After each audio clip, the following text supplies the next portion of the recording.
Kita duga kuat ada keterlibatan aparat yang justru membackingi tindakan-tindakan yang membungkam ini. Karena Pamdalnya lah, pengaman dalam di UGM tadi, informasinya diinterogasi dan ada keterlibatan di Polsek setempat. Nah, ini Kapolri harus segera mengklarifikasi.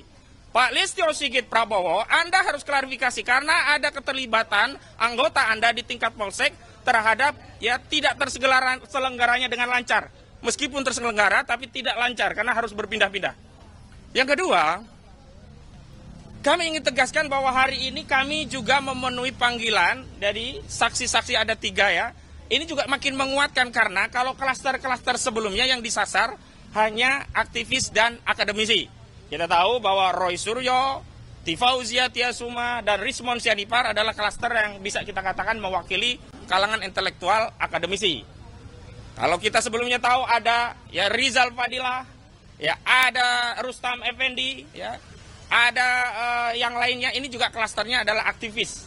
Tetapi hari ini klaster media pun juga dipanggil. Dan ini ancaman ini tidak hanya menimpa yang hari ini dipanggil, misalnya Arief Nugroho, juga Sunarto begitu. Tapi ini juga bisa menimpa kawan-kawan media, rekan-rekan media. Karena itu kita harus tegaskan bahwa negara tidak boleh membungkam tugas-tugas jurnalisme.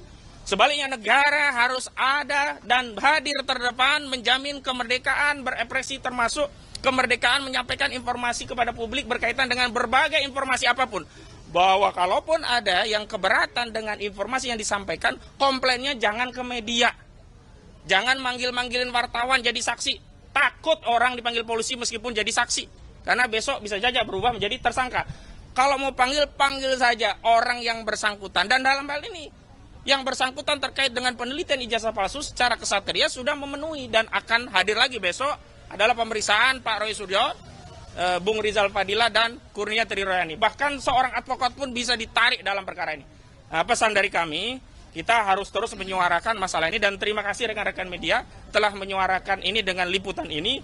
Dan hari ini kami juga akan mendalami pemeriksaannya terkait apa, karena satu kesalahan yang sebelumnya terjadi pada pemanggilan sebelumnya, misalnya kepada mantan Ketua KPK Pak Abraham Samad, ini ternyata repetisi. Maksudnya adalah panggilan saksi itu limitatif dibatasi pada sebuah peristiwa dengan lokus dan tempus tertentu, yakni peristiwa di Jakarta Pusat pada tanggal 22 Januari 2025. Akan tetapi kemarin pada peristiwa Pak Abraham Samad, pemeriksaan justru menanyakan hal-hal yang tidak ada kaitannya dengan peristiwa sesuai panggilan dari polisi, yakni 22 Januari 2025,